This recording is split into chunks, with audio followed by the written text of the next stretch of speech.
guys. I'm Deslynn Jaquias. I'm the host of Healing with Aloha podcast, located on the island of Kauai.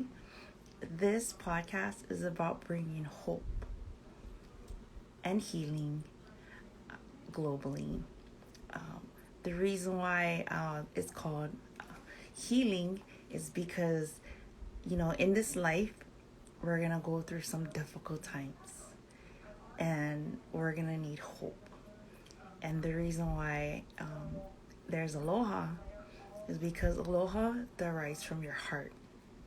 It is a place, it's an action. It's something I can't even explain. It's something that was taught to me growing up. I'm born and raised in the Hawaiian Islands. I'm mixed, so I'm part Hawaiian mixed in with other ethnicities. But healing with Aloha is its ability to love yourself and to love other people. Your ability to care for humanity, not expecting anything back, wanting to see others do well in life. And so thank you for joining today. And I'm so grateful that each and every one of you are here. And I have a special guest. Her name is Sterling Rose. And I was fortunate to meet her and to have her be a guest. She got to join. I did my first healing summit last year. And so I'm grateful that she's my personal guest today. And I look forward to you guys. You guys can ask questions and get to know her as she shares. And let me add her on here. Hi, Tutu's Tarot.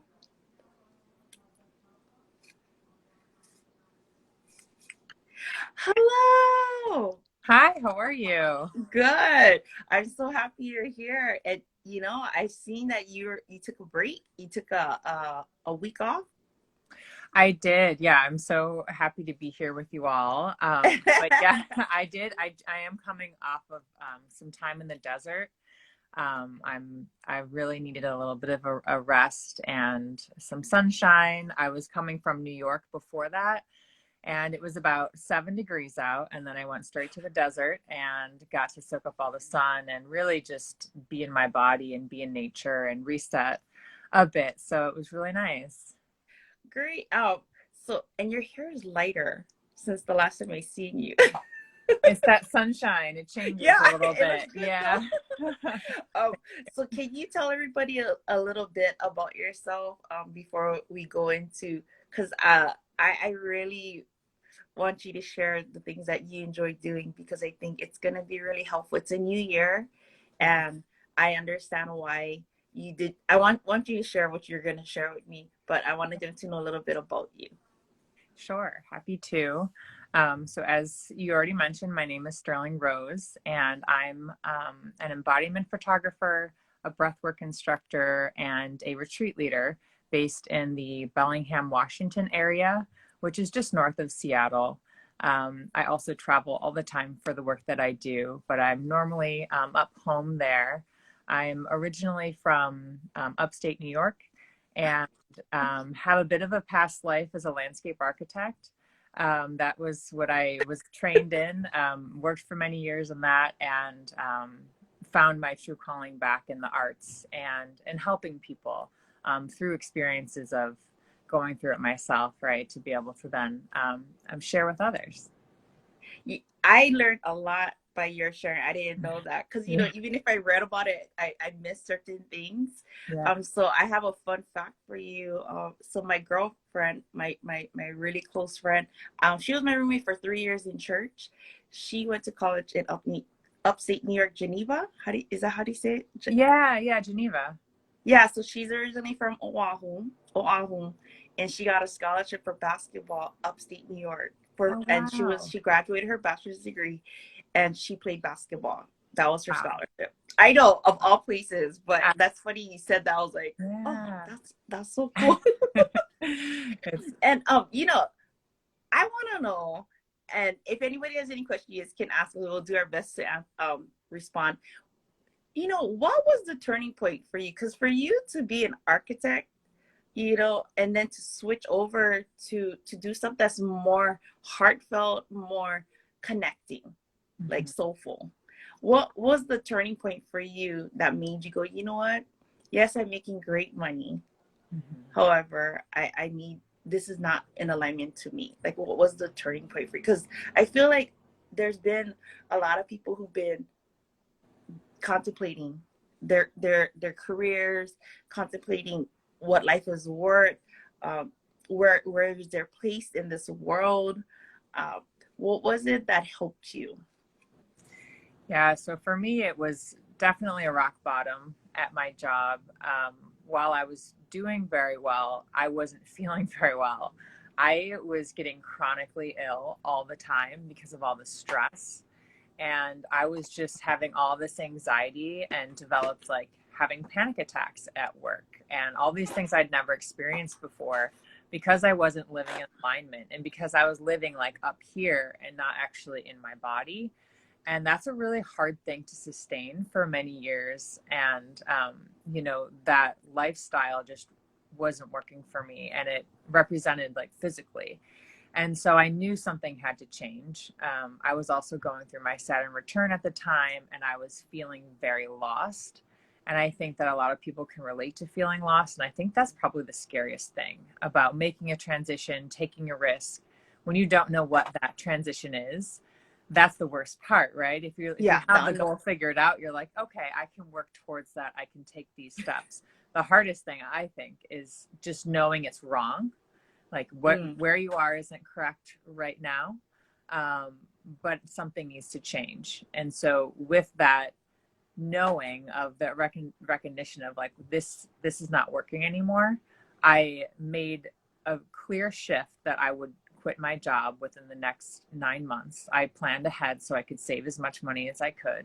Yeah. And I just started at the same time trying all sorts of things. I was like, I got super into human design. I don't know if you know what that is. I only know one person who does that in Canada. So it's just another kind of similar to astrology way to understand yourself. And I got really into that and started doing readings for friends. And I was like, oh, that doesn't feel so good. And I started a graphic design business because I have the skill set. But then I started taking clients and I was like, wow, I really hate doing this actually. I hate making graphics for other people. I like making it for myself. So, you know, it was a period of my life where I really had to get good at failing and learn and try and express my creativity and figure it out. Right. And so that's what I did for about a year while saving, preparing. And it really came down to this moment. I think I was out in the desert. The desert brings me all sorts of inspiration. Well, it's beautiful and it's calm. Like there's no concrete and it's just nature. It feels very like you can go deep really easily.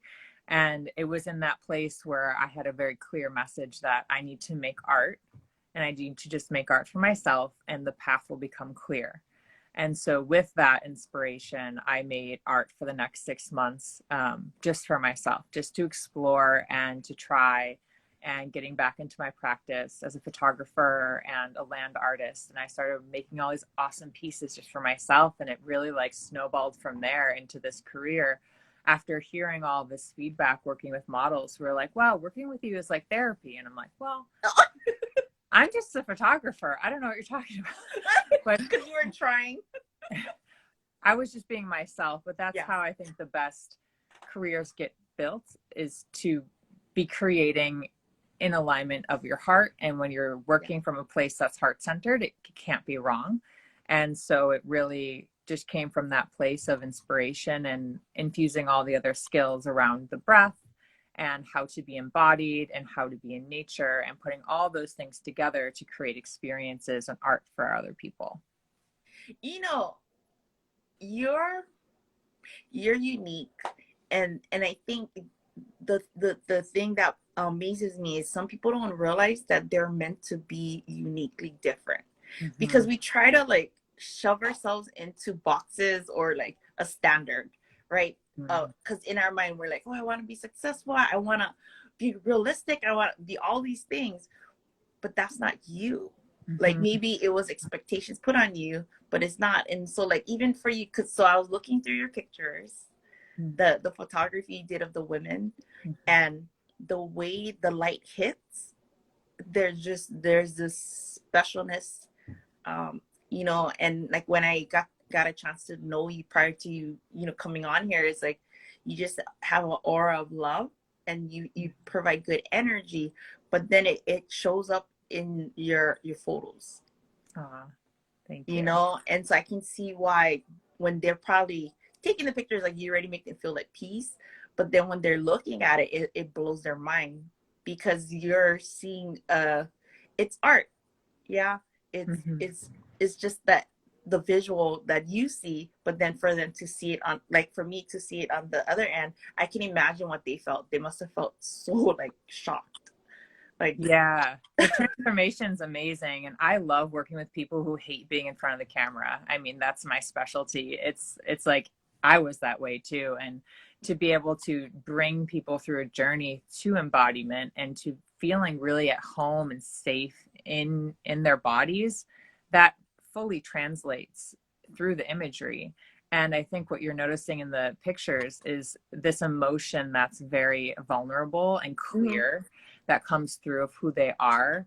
And I love to be able to play with that emotion, showing like strength and beauty and that softness and that boldness kind of all in one image. It's just, that's the art part that I get to play with. And No, well, let me ask you a question, because you've been doing this for a while.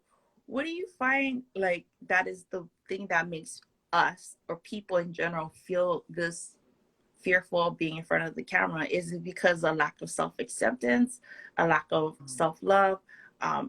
Is it that inner child that is wounded, that fears people seeing them? Like, is there any correlation, or you know, I mean, I know there's evidence based and whatnot, but in your yeah, personal experiences, what do you find? yeah, I mean, you definitely nailed it. A lot of it really is the inner child shame or things that come up when you're going to be seen. And when a camera comes out, it's very clear you're going to be seen and it's going to be captured. And that moment of truth is going to be saved. Mm. And I think because of that, um, people get nervous, right? And it's that nervousness around being seen as who you are. And I think a lot of people don't have a true understanding of their full being when they can delayer and de-stress all of the intensities that they live with and the fears that they're dealing with. When you can kind of break through that and at the heart of their light of who they are, when that shines through, then that's when it's super surprising. But you kind of have to do the work around it to get to that point, because it is scary. I mean, if I just pull out my camera right now and taking a picture of all the people who are live with On this us, they live. would be like, hold on, let me quickly, Yeah. and then they're like, well, what do I do with my face? And how do I stand? And it's so funny because I don't really pose people very much either. It feels a little bit more like natural and candid, but everyone's like, what do I do with my arm? Do I have my hand out? It's just funny to like, it's just not a normal photo shoot. So it's okay. I think it could be because we're bombarded by society and we see quote unquote what models are supposed to do and what they're supposed to look like. And so we can feel like our natural beauty isn't as beautiful as the ones that we see all the time. You know Yeah. what I mean? And there's no one way to display yourself. You know, it's just have fun, relax, and just breathe. Mhm. Yeah, exactly. Just Let breathe. me do the work. Coming back to that, taking a deep breath and coming back to the body. Yeah, that's key. Well, I think it's great how you do embodiment with the photography, and then you lead into breath work. Can you explain to people what that is? Because that is like so awesome. Like I don't know anybody personally, and so when I got to do, because you do meetup, right, Hmm. .com, and Yeah, so I got to enjoy that time. It was so surreal. We did the what do you call that, the dragon, is that what is it called, the the breathe? dragon's breath. Yes, I did Yeah, it that one. yeah, and we probably did the breath of fire too. Okay, that was the one Yeah, I talked about. yeah. But I mean, like, why is breath work so important to know and to practice? Yeah, breath work honestly is probably the most powerful tool I've come across, and that's why I became an instructor. Is you're able to experience the benefits or the effects of the way you breathe on your body with the most rapid feedback, right? If you start to breathe quicker, your blood pressure is going to increase, your body temperature is going to increase. It affects every single system in your body, from your lymphatic system to your digestion. It's our life, right? The breath is what makes us alive. And so with that knowledge, being able to use it in specific ways to learn to calm down, to learn to cope with things. That's why people say take a breath, because you're able to kind of pause, and be able to come back into your body. It's a great embodiment tool to get you out of your head and kind of bring you back into your heart, feeling what's happening in your body, tuning into the intelligence that exists there. And then, these techniques that I teach in my embodiment group are all about, detoxification or energy. I do a lot with like balancing the body as well. I teach all sorts of things there, but the breath work is such a wonderful tool that I think is often overlooked, and it has just so much power in our lives. So if anybody is interested in trying it out, I offer them bi-monthly for free. If you just go to Embodied Life through the meetup group online, you can Google it, it'll be there. And I can attest that I did go, and I've never done it before, and it was like so relaxing and so surreal. And there was people from all over because we were able to do it virtually and stuff. And I'm glad I did it. But yeah, that is because I deal with anxiety and I get bouts of depression and whatnot. And sometimes like I can get bombarded by my own thoughts and feelings about what people think or failing, and like nothing's happening. Nobody's talking. My mom used to tell me like, nobody talked to you, and you're like bringing yourself down, and like the negative self-talk is like so intense sometimes, but like learning how to calm yourself down, it's important, because you're not going to always have someone easily accessible. But if you can learn to understand your body and to bring it down, the heart rate and the breathing is like, that's key. Yeah, absolutely. And I can even give like one quick tip right now for that. If you want to, let's do a really quick one. So, Okay. If you want to de-stress a little bit and you're, something triggered you, or you're feeling sad or something, and you need to calm your body down, you can try the 2-4 breath, which just means that the exhale is twice as long as the inhale. So for example, we would inhale for 2 and exhale for 4. 4, 3, 2, 1. And already your body, if you keep going like that, inhaling for 2, exhaling for 4. And what you're telling your body, keep going while I'm talking, is that you're telling your body you're safe. When your exhales are longer than your inhales, you're stimulating the parasympathetic nervous system. And so what that's doing is it's rest and digest. So it's turning on your digestion, it's calming your nervous system, your heart rate will slow down, your temperature of your body will cool down a little bit. So you literally will cool off if you're angry by just doing that. Try it for a minute, try it for 2 minutes. And the wonderful thing about this very easy breathwork tip here is you can do it in the car. You can do it in the bathroom at work if you're like really stressed out. You can do it during a meeting if you do it quietly, so you can really just like integrate it in a way that works for your life. I wanted to share an experience that I had. I don't know if it was a panic attack or what, but I remember, gosh, this was a while ago, like 6-7 years ago. And so my sister was on the phone with me, and I was gonna do a fashion show, but I had to go and get ready pretty soon. But I was getting so like, my anxiety was so intense, and I told my sister, I said, I don't know what it is, but I feel like I'm drowning, and I'm on land, and it's like I didn't know how else, and I was crying.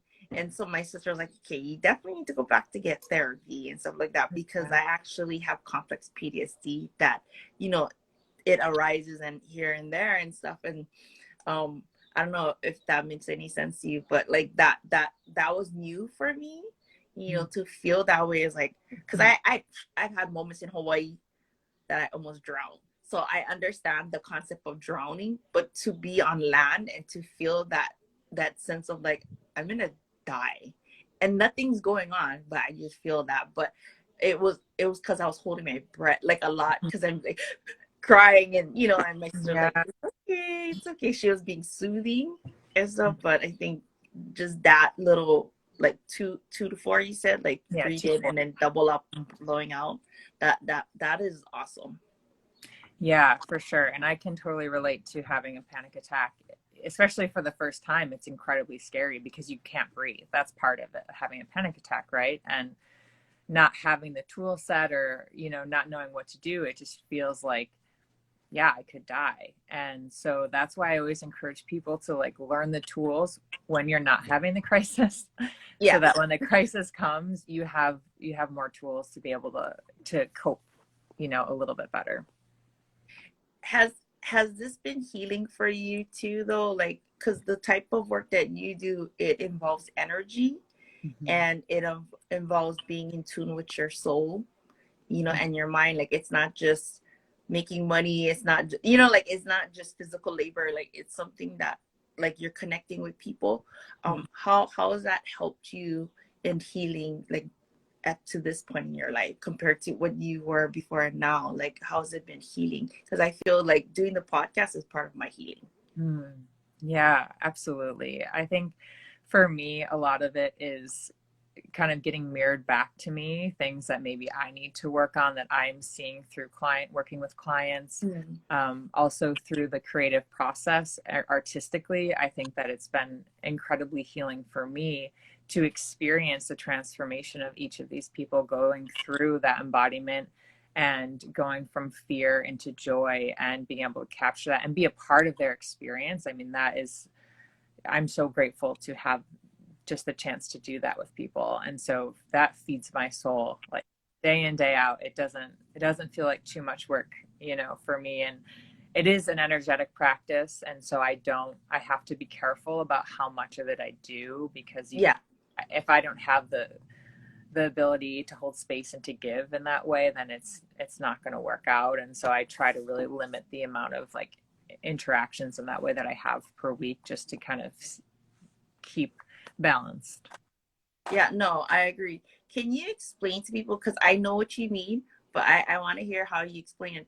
Explain to people why it's important, like, because there's people who are very giving, there's people who Mm-hmm. are empaths, there's people who are extroverts and whatnot. What does it mean to hold space for yourself? For yourself. Yeah, that means carving out intentional time every day to be with yourself, and to feed your soul, to do things that your body needs, to do things that your mind needs, to do things that your heart needs. And so for me, I meditate almost every day. Having quiet time alone is really important for me. Also having like some sort of playful creative practice that is just for me as part of my self-care. Sometimes it's like dancing, sometimes it's doing blind contour drawings, but having a creative place is really important. And then also, being in nature is another self-care. And I will say that service is not sacrifice, and that if you're coming from a place of wholeness in yourself, you're able to provide such a higher level of service for people. And so that's why it's super important to keep yourself and honor yourself. And that's not being selfish. Yeah, because you can't fully give without being whole within yourself. Like, you give like from within, but make sure, because I think a lot of times we burn out, Yeah. and then we get mad at people like, I'm so exhausted, da, da, da, but we ultimately are the captain, you know what I mean? But for people who have a higher faith, like, you're co-creating your life. Like, if you find yourself just not in a place you want to be, then you need to make decisions, and people need to respect your boundaries for those decisions. Yeah, absolutely. I find boundaries to be magic. And every time I set a clear, good boundary, I normally like manifest something beautiful in my life. And so it's just like that feedback of like, yes, you put yourself first in this moment, and now life is, raising the vibration for everybody. Yeah. you. And so you're going to get rewarded for that. It's just so funny how that works out. But you know, it's funny because we weren't taught that at a young age. It's like you listen, you obey, you do as I say, or whatever was taught to us growing up.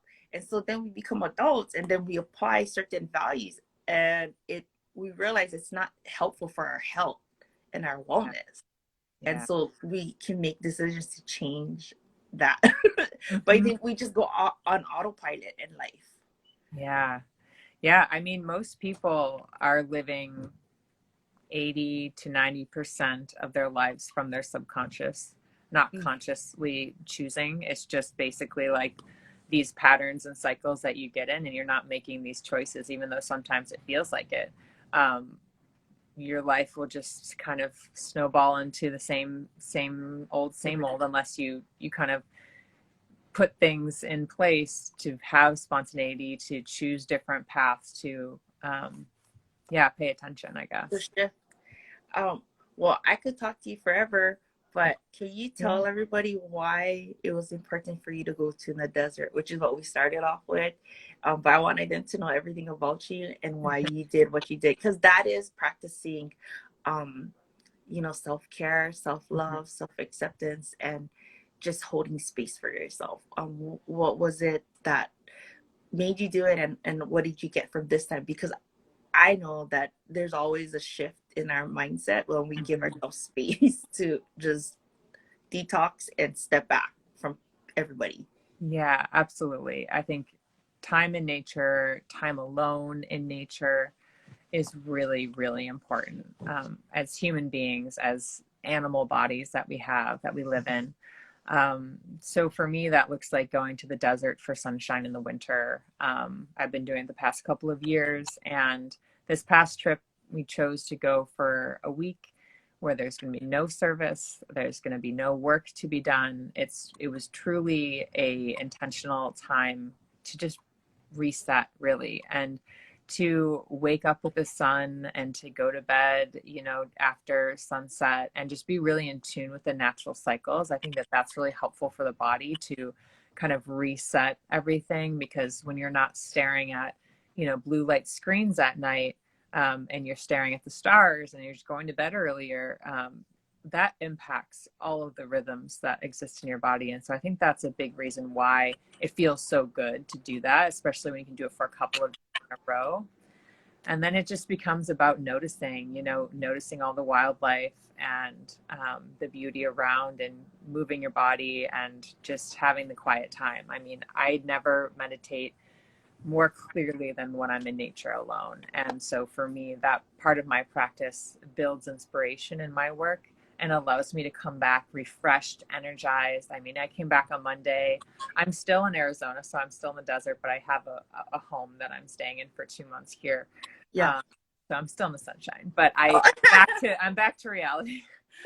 So Here we are. yeah, yeah. But when I come back, what I've gained is this immense amount of inspiration and creativity. I started writing poetry this week. I was like, I didn't know that that was in me, but it was just all of this was overflowing. And then coming back to work, and I just launched actually a retreat in Kauai. I was telling you about that. Um, Yeah. Can that you tell launched this them week. about that? Because, okay, so Yeah. she just launched. She's going to be, but you've been doing it for a few years. I've been doing it, but this is my first one in Hawaii, and I'm doing it. Oh, it is? I know that. Yeah, it's my first one, and the island of Kauai is just so special to me, and I'm so thrilled to be able to bring a group of women there, and also have some beautiful local practitioners join in the experience. And me and my retreat partner, who's in Guam, are coming together in July, and we have this beautiful space and time to really focus a container for self-healing and for that reset, like we're talking about, being in nature and being outside and doing all of the things that support your wholeness as a being, from the spirituality aspect, from the mental to the physical, to what you're eating, that really nourishing food. All of that is like highly curated to create just a completely transformative experience, and I'm super excited to be there. Yeah. Congratulations. I Yeah. seen it and I was like, oh, this is going to be awesome. You know what I Yeah. mean? I think, truly you're needed. And I'm glad that that you were able to understand your purpose, your soul purpose, and that you finally gave like acknowledgement to your body that what you needed. It didn't make sense to people, because sometimes people can be in high profile jobs and like they make high salaries, but then they don't realize that it's not in alignment to who they are, and their body is just not cooperating. Like when you get sickly, there's two things you can't buy back. It's your time and your health. And I'm glad that you realized that and that you shifted. It wasn't easy, but it's worth it. Absolutely. You know what I mean? And I'm glad I met you. I think I met you through Chelsea. Mm-hmm. Yeah. We were in the business group. I came to one of the meetings, and then we were trying to link up when I was on island last year. But I'll definitely see you this year when I'm back on. Oh yeah, totally. Yeah. Oh, so tell everybody, what is the best way to find you? Sure. So you've already connected me with here on Instagram, so you can check out my link on my bio, and that has my website, sterlingroseart.com. It has a link to join the free bi-monthly embodiment sessions that I host with a meetup guests. Yeah, the meetup group. So you join that if you want to try it out for free. And you can just connect with me, shoot me a message if you want to learn more. I'd love to connect. Okay, guys, anybody has any questions since Sterling's here? I see a lot of you on here. Hi guys, thanks for joining us. Let me think. Let me ask you a question. What is one practical tip? It's January and it's about to end. I feel like 2022 is flying. I'm like, wait a minute, this is going a little too fast. Yeah. What is one tip? Because you just came out of your retreat in the desert. What is one suggestion tip you would recommend people to do right now? Right now, just any tip? Just any tip, since you just came out of the desert and your awareness is high. What is one thing you would encourage people to do to bring calm and to be whole and hold space? Yeah, I'll share one thing that I've been doing since the desert, which is I take sunrise and sunset walks around the neighborhood, and it doesn't have to, it sounds like a lot. I'll acknowledge that. It sounds amazing. I just look out my backyard. Yeah, but the idea of going, and it helps because I have a dog, so it kind of is like my time with him. But what I'm noticing is that my body is really so in tune with the cycle, even though I'm back in reality and with technology. Even just 10 minutes in the morning and 10 minutes as the sun's setting before dinner or whatever. I've found so much continued inspiration through those walks, and by moving your body and like taking in all the changing colors. And if it's feasible for you to do that, just try it for like 2 or 3 days. I'm on 1 week now, and I'm sticking with it. I think it's a really fun way to take care of yourself without a huge lift. So this is my girlfriend in Sacramento, Bartlett Pear. She said, what about if we, for those with crazy kids, so she does go on walks when the kids are at school, but for parents who have kids, maybe they're distance learning or, whatnot, like, what do you recommend for parents? And, you have multiple kids and they're, like wanting to have this. What is something practical maybe they can do in the house or like in the backyard? Absolutely. So I'd say if you can't leave the house, you can't get away on your own. If you can take even 5 minutes during sunrise and 5 minutes during sunset and just sit in your house and look out the window, or sit in your backyard and put your hands over your heart and just physically take it in, and then close your eyes and just breathe and just like give yourself that slow time in the morning and in the night to just be in your body and to just feel your heart and to kind of come back within. Yeah. That, you know what? That makes a difference, because when I was a mom, okay guys, I'm be real. So I was a stay-at-home mom, and my son, I love my son, but he was like, Wah! being in the bathroom for 5 minutes was like surreal. Yeah. But you can actually, yeah, if you can sit down by a window, because you can't go outside. I don't know, some people are Yeah. in still snow and whatnot, but yeah, looking out the window just to appreciate the sun if that's possible, and then putting your hand over your heart is just acknowledging your existence, Yeah. and knowing that even if right now is not the way you want it to be, you're going to be okay, Yeah. you know. Yeah. And It's seeing that the sun every safety. day, it's a Yeah. reminder to stay. Yeah. I mean, and sun literally makes us happy.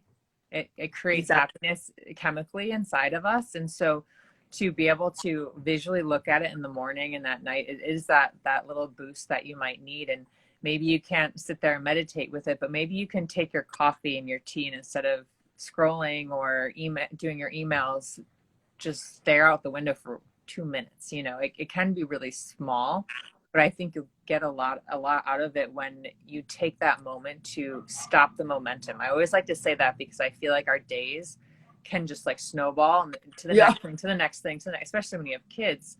So it's like, what are the ways that you can stop and like be in your body and just enjoy like 2 minutes to yourself, and then see how your body changes and see how you react differently to people. Like the next 5 minutes, you might be in a little bit of better mood. I find that for myself. Right. Yeah. No, yeah, that's true. So guys, please get a hold of Sterling Rose. She's on Instagram, Facebook, and she makes herself accessible on meetup.com, and then her website. Are you doing photo shoots in Washington? I know you're gonna be here in Hawaii soon. Yeah. When do you go back to Washington? Is that where you do the photo shoots? Not in Arizona, right? I do them everywhere. So I travel for that, but I'm based in Washington. So I'm booking late spring and summer right now. So I'll be back in April. I have a number of retreats happening in Washington in April too. So stay tuned if you're on the West Coast. But yeah, and when I'm in Hawaii, I'll be doing photo shoots there too. I always bring my camera. So Yay! yeah. Okay, guys. Well, thank you so much for joining us. And you guys have any questions, you guys can reach out to Sterling. But thank you so much for your time. I really appreciate it. Thank you so much for having Okay, me. Take you're care. welcome. Okay, bye. Bye.